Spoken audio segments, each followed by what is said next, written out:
Thomasina, dear, come say goodbye to your father. Come on now, don't make him wait. I don't want to. Aren't you going to miss me? I hate you, Daddy. Those are strong words for such a little lady. I want to come with you. We've been through this, little bird. You can't come with me this time, but we'll go to Explora next month. I promise. Oh, what a dig that shall be. I hate you. Well, I love you. See you soon, little bird.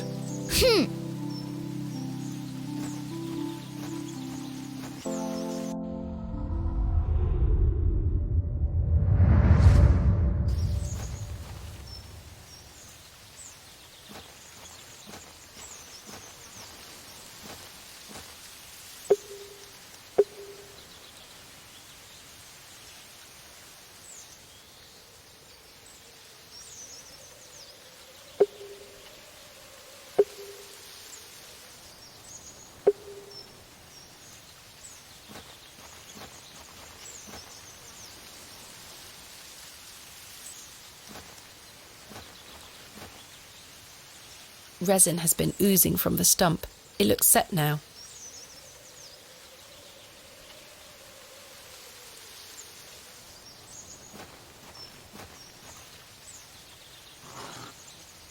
I've collected some waxy resin.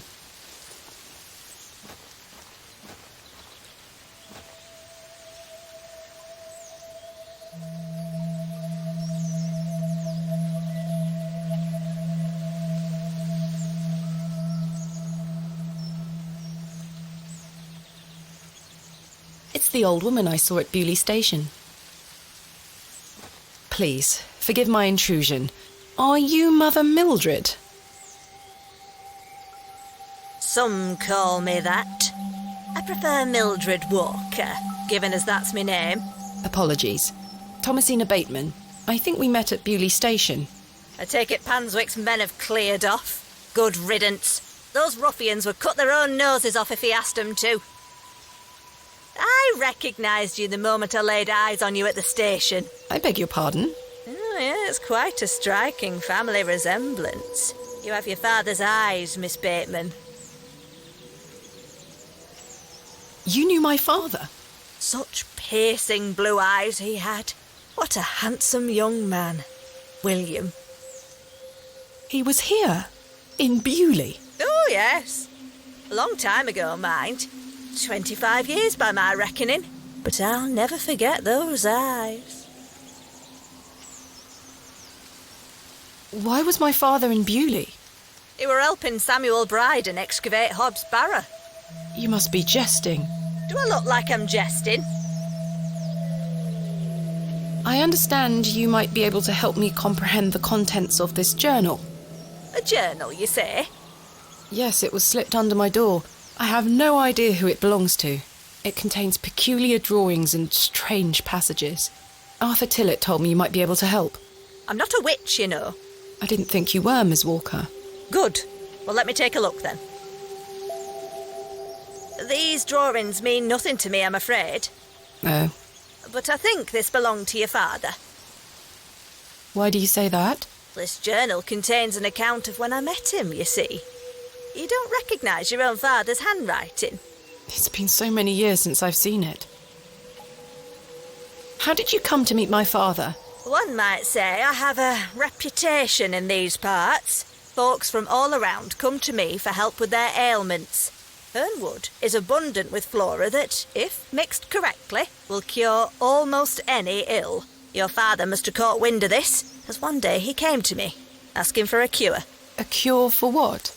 Your mother was with child, and she was suffering the most terrible nausea. Adam. I made something to help her. This is incredible. What do you make of this stone? I-A-W. I haven't a clue. Perhaps it's an old folk trinket, or a talisman of some kind. The moors are steeped in folklore. What can you tell me about the excavation? Well, not much. I only met your father twice. The last time he asked me if I knew anything about binding magic. binding magic. He said he needed it for the excavation. Hogwash. My father is a man of logic and reason. Why would he be asking about such nonsense? Perhaps you don't know him as well as you think you do. Anyway, I know nothing of magic and told him so. He seemed disappointed. I never saw him again, but I understand the excavation went ahead.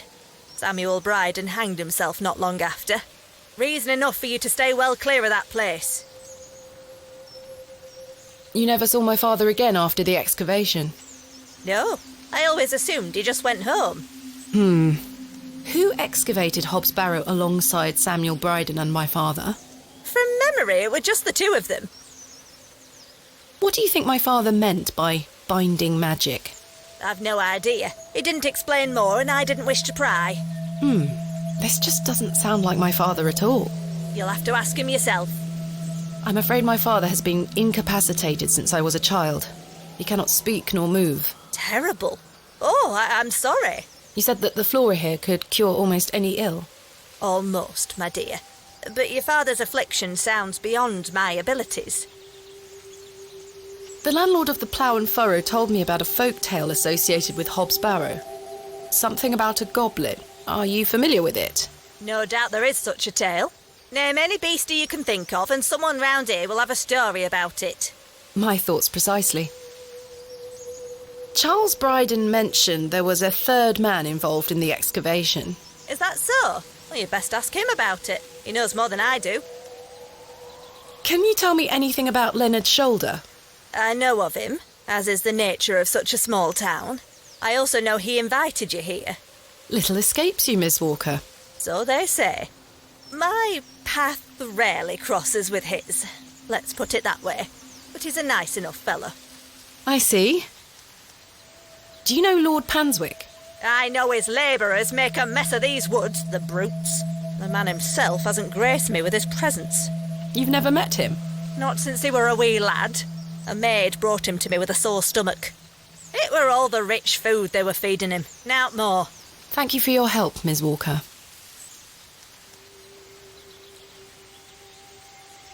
Miss Bateman, Yes. remember what I told you when we first met? You're better off waiting for the next train back to the city. Why? Something terrible happened to Samuel Bryden in that Barrow. Whatever they found down there, I'd wager it got to your father too. Tell me you won't disturb Hobbs Barrow. I can't make that promise, Mildred. Can't say I didn't warn you. There is something unnatural about that place. We must seek to understand the world by rational means, Miss Walker. One cannot abandon reason.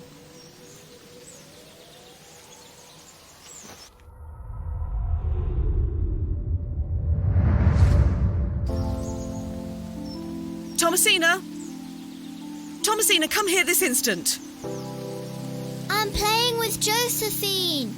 She can wait. This is very important.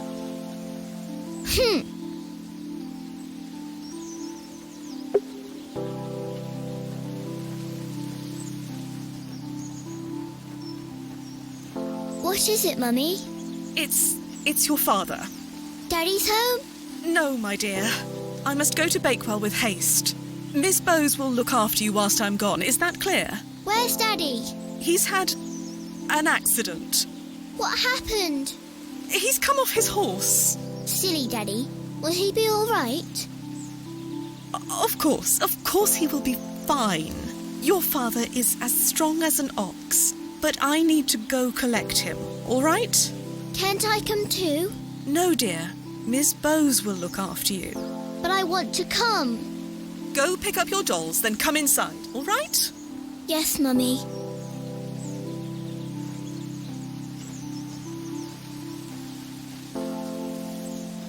Josephine, it's time to go inside now.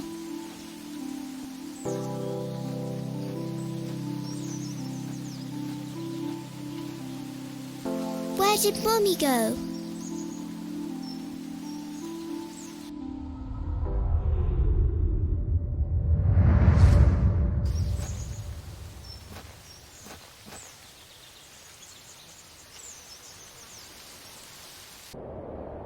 I helped him then, and I can help him again.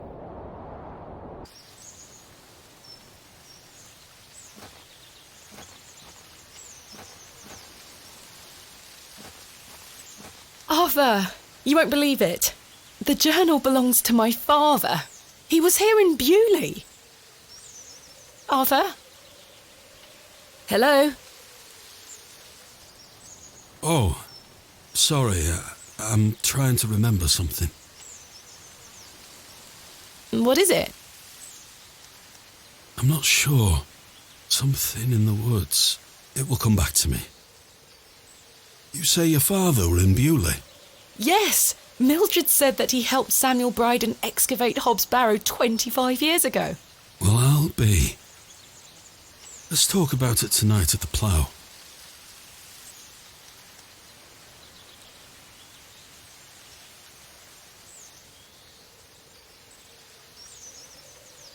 Arthur, I must tell you about the dream I had.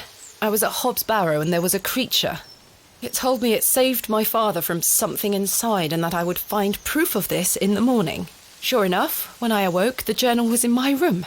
Mildred confirmed the journal belonged to my father. The creature told me it could help my father again. I mean, it was merely a dream. I don't know what to think anymore.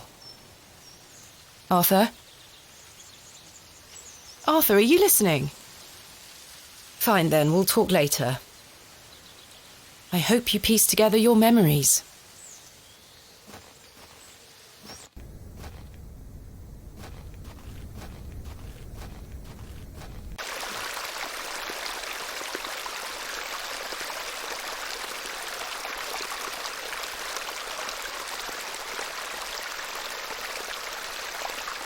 Hello, dear.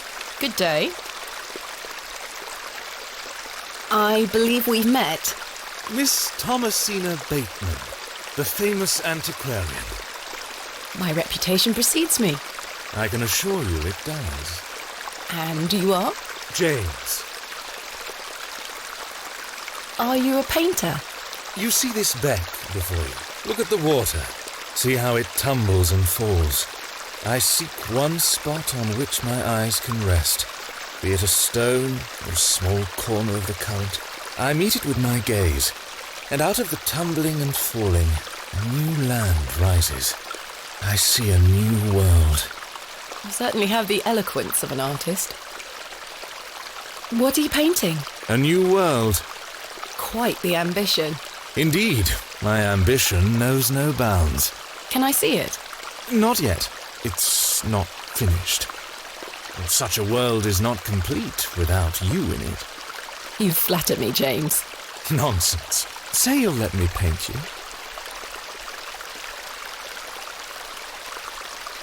Why not? Magnificent. You shall be the shining star of my new world. I don't really have the time now, though. Perhaps later? Don't fret, my dear. When the time comes, I shall call on thee. Capital. What do you make of this stone? It looks antique. You might want to keep a hold of it. Do you know of Hobbs Barrow? I'd like to know more about you, Thomasina. What time do you like to rise in the morning? How do you like your tea? What makes you happy? Well, I like to rise early and watch the sunrise.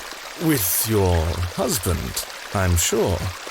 No, I'm currently unentangled. Such a view should be shared with at least a lover. Do you deem yourself fit for this position? Indubitably. But do go on. How do you like your tea? Hot, with just a splash of milk. No sugar, of course. No sugar. It rots the teeth. Your smile is as dazzling as the Himalayan snow. Oh, James. And finally, what makes you happy?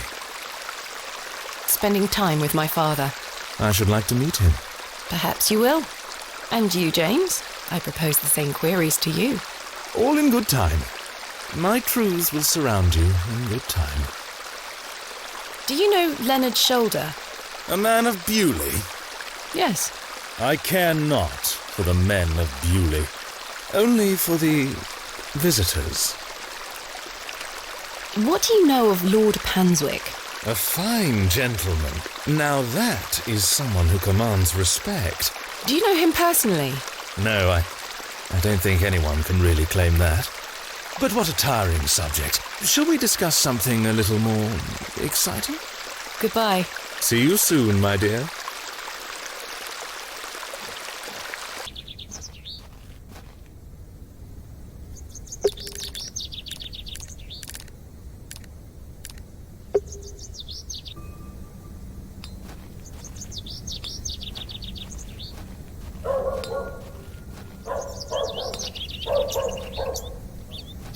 Good day. Hey up. I'm having some trouble extricating a knife from a table in the plough and furrow. Might I borrow a pair of pliers? A knife, you say? I can get that out for you. That's very kind of you, Mr. Crozier. Think nothing of it. Wait here.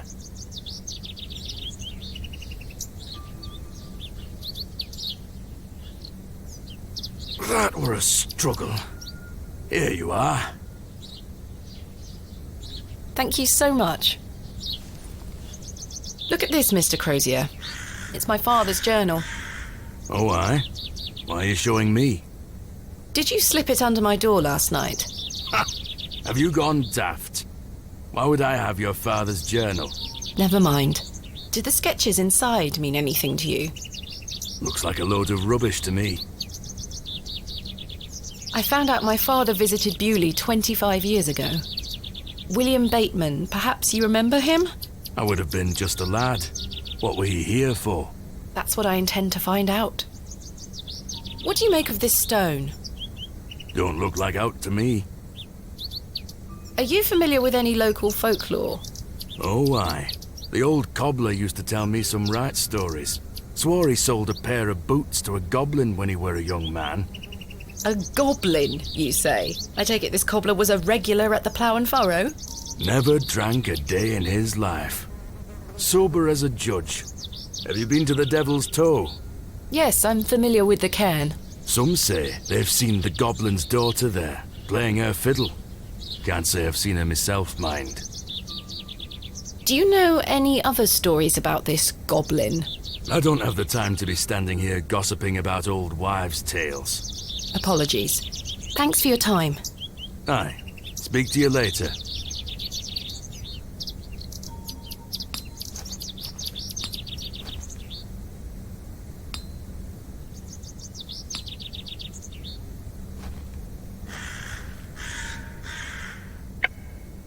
I should be careful. The blade is sharp.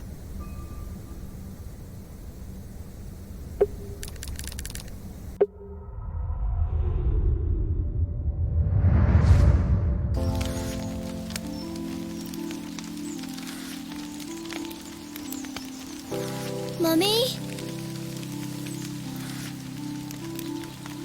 Get away from the fire, Thomasina. What are you burning? Nothing. Just waste. Now go inside.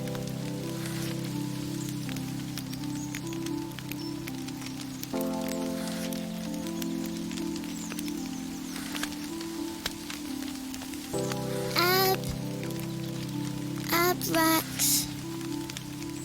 Mummy, what is this?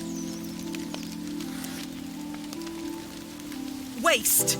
Burn it.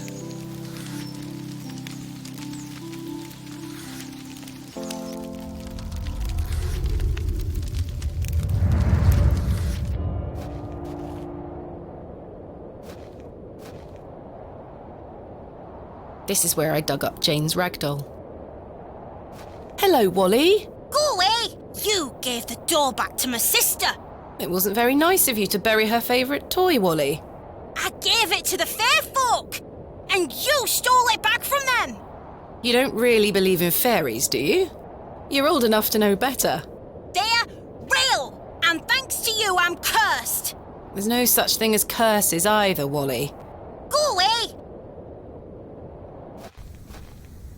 Hello?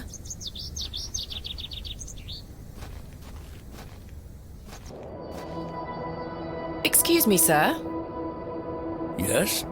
Did you see a young girl with blonde hair pass by here? No, lass. Here you are. Are you Thomasina Bateman?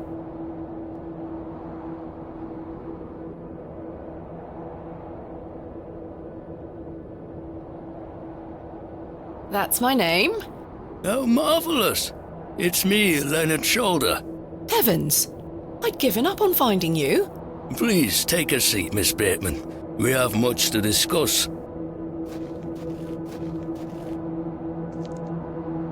You've proven to be quite the enigma, Mr. Shoulder.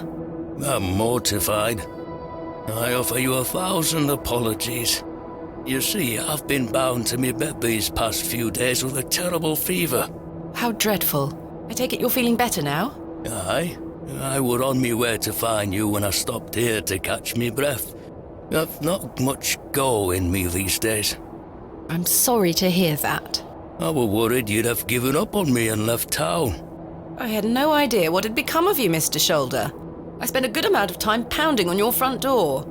I'm embarrassed, I really am. I've been doing my best to sleep through the fever.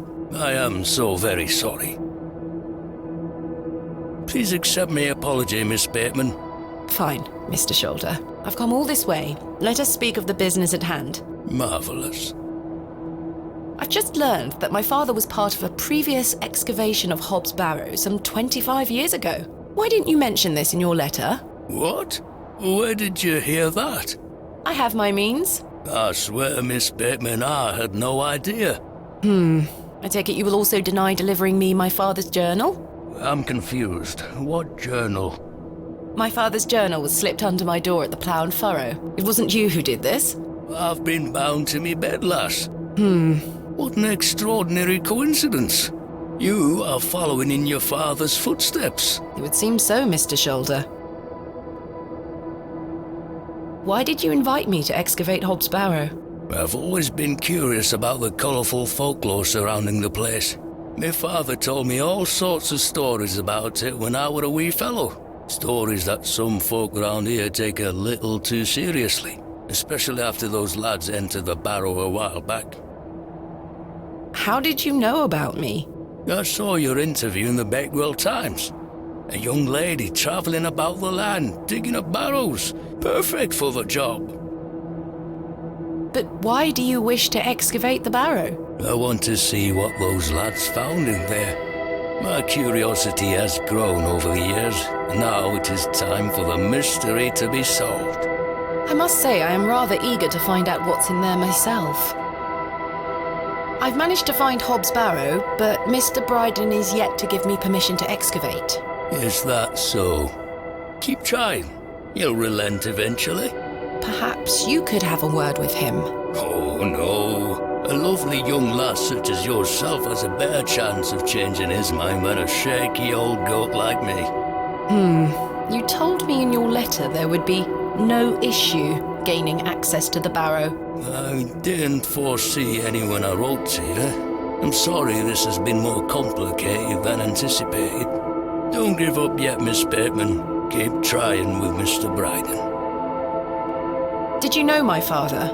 I don't believe so. What's his name? William Bateman. He was in Bewley for at least a few days, from my understanding. I'm sorry, lass. The name doesn't ring a bell. Are you sure you had no idea of my father's involvement in the previous excavation? I'm quite sure. A most fascinating coincidence, but nothing more than that.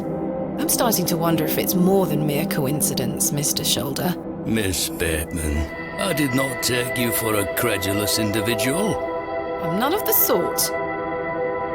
What can you tell me about the previous excavation of Hobbs Barrow? Oh, it were 25 years ago, or thereabout. Back then, Bewley were undergoing a period of great strife. Samuel Bryden hadn't harvested a single crop for 2 seasons. Even Hernwood was sick. Berries went to rot almost as quickly as they grew. Folks started to believe the ground were blighted. Disease spread through the livestock too. People were going hungry, a panic set in. That sounds terrible. Aye, but I managed to keep myself fed. These things happen in nature, but the blame for it all fell on Hobbs Barrow. It was long said that a goblin made his home there. A rumour took root that the goblin were not best pleased with the villagers. In revenge for some unperceived slight, the goblin placed a curse on the soil itself. The villagers believed that ridding the barrow of its lodger would put an end to it all.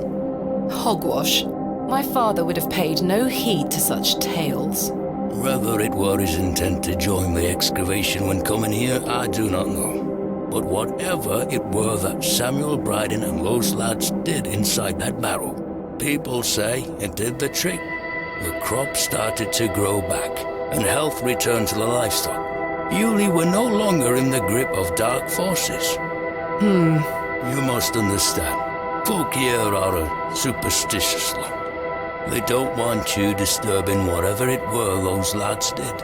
As far as the villages are concerned, the problem were fixed. The thought of another excavation must be conjuring panic that you'll undo whatever it were they did. This does explain a lot.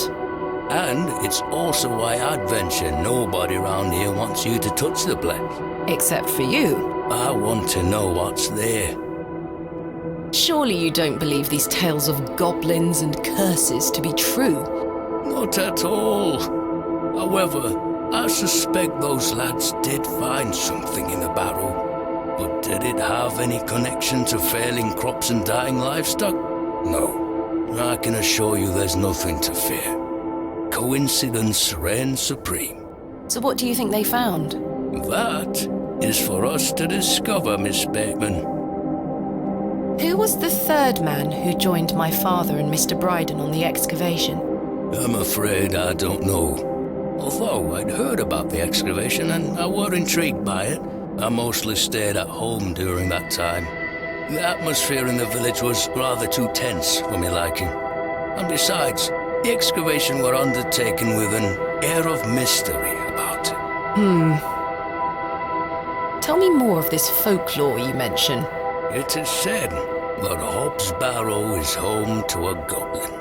Everyone in Bewley has some version or another of this story. But the version my father told me as a child described the barrow as a thin place. The goblin were deemed to be the guardian of this so-called thin place. Tell me more about this goblin. Some said he were a mischievous little mite, snatching newborn lambs and smashing windows with pebbles. Others said he were friendly, there to lend a helping hand in times of strife. The latter of which makes it all the more surprising as to why the previous excavation took place. My father's stories put the goblin in the mischievous category. Saxnot, he called the creature. I recall one such anecdote, that Saxnot entered Bewley and ordered a pair of boots to be made by the cobbler. However, when collecting them, he insisted on paying for them with a bag of sow's teeth. The cobbler was so scared of angering the goblin that he accepted. A colourful tale indeed, Mr. Shoulder. Has any explanation been offered for why this Saxnot cursed the soil? Your guess is as good as mine, lass. What is a thin place? A place where one can walk between worlds, where the flesh meets the spirit world. Just superstition, of course, as you will know. I had a peculiar dream last night. I met a creature at Hobbs Barrow. I suppose you might say it was a goblin. It told me it had saved my father from trouble inside Hobbs Barrow. I'll admit the coincidence of this is somewhat astounding. A remarkable coincidence, but nothing more than that. But there is still one thing that puzzles me. The goblin told me proof of its claims would await me in the morning. Surely enough, I awoke to find that my father's journal had appeared in my room. Very queer indeed. Mr. Shoulder, you invited me here, to a town I'd never heard of, only for me to discover that my own father was here 25 years before. And not only that, but that he was also embroiled in some sort of superstitious hysteria which goes against everything he ever taught me. Something is wrong here. This must be more than mere coincidence. It's strange, I'll give you that. But please remember who you are, Miss Bateman. This is my father's journal. Incredible. Can I look inside? You may. Look at these drawings. Wonder what it all means. You and I both. It all feels very out of character for my father. I'm sure you'll find the answers beneath the soil, Miss Bateman. What do you make of this strange stone? A carving of a cockerel? Yes, it was strapped to my father's journal. Do you think it could have something to do with the previous excavation? Possibly, though I'm not aware of the motif having any meaning around these parts. Is this your glove? I've been looking all over for that. Where did you find it? In the alley behind the plough and furrow on the night of my arrival. Were you there?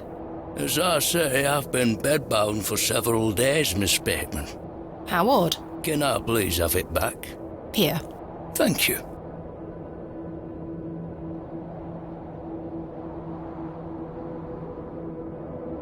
We're peas of the same pod, Miss Bateman. I knew you wouldn't be frightened by a few old stories. It will be interesting to see what those lads found in there. Certainly. Thank you so very much for responding to my letter and for coming here. We have some great discoveries to make, you and I. I sincerely hope so. And a chance to follow in your father's footsteps. Right, time for me to shift these old bones. I'm to take me a spot of the plough and furrow. I'll be there all night should you need me assistance. Thank you, Mr. Shoulder. I'm sorry again for giving you the runaround. I promise I am not beyond redemption. I won't let you down again. See you soon. I was starting to wonder if Mr. Shoulder even existed.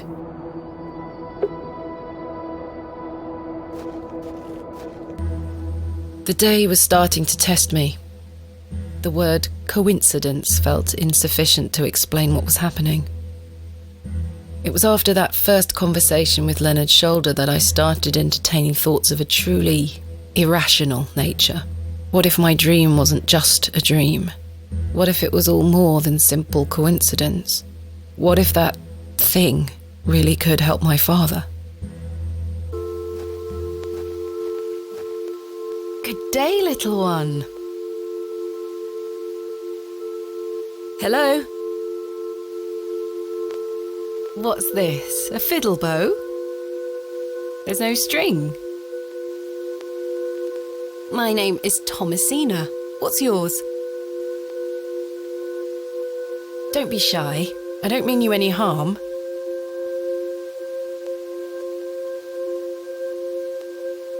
What are you doing out here all alone on the moors?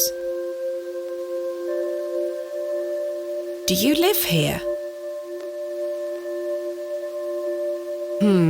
Would you like me to fix your bow so you can play your fiddle again?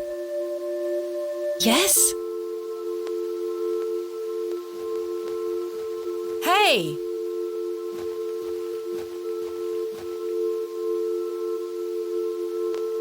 Most peculiar. Perhaps I can mend the bow for her. If memories of my childhood violin lessons serve me right, bowstring is made from animal hair coated in a waxy resin. The strings don't vibrate without it.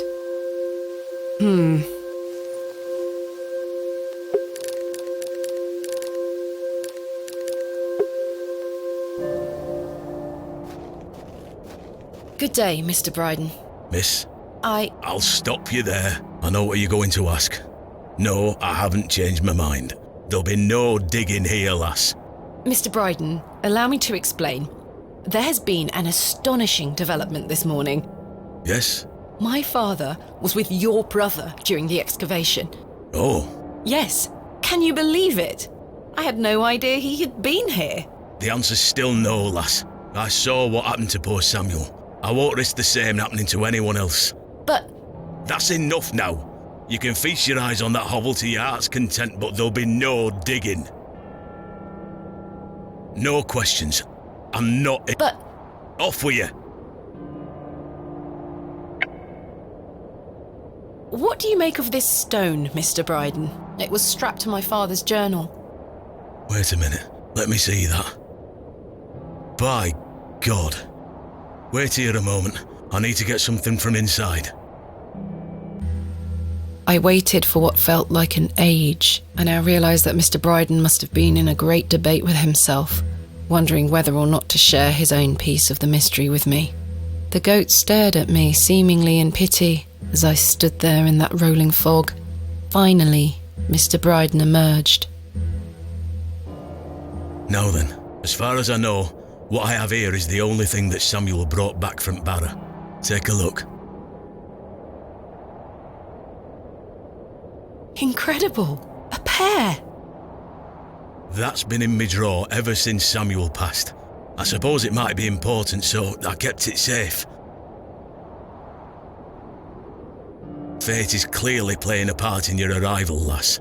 Please, Mr. Bryden, allow me to excavate Hobbs Barrow, a place that is no more than dirt and stone.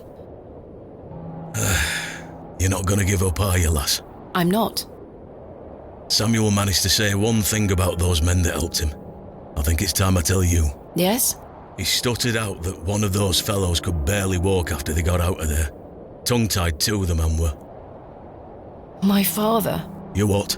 My father. He had an accident around 25 years ago that left him bedbound and unable to talk. Aye, could be him.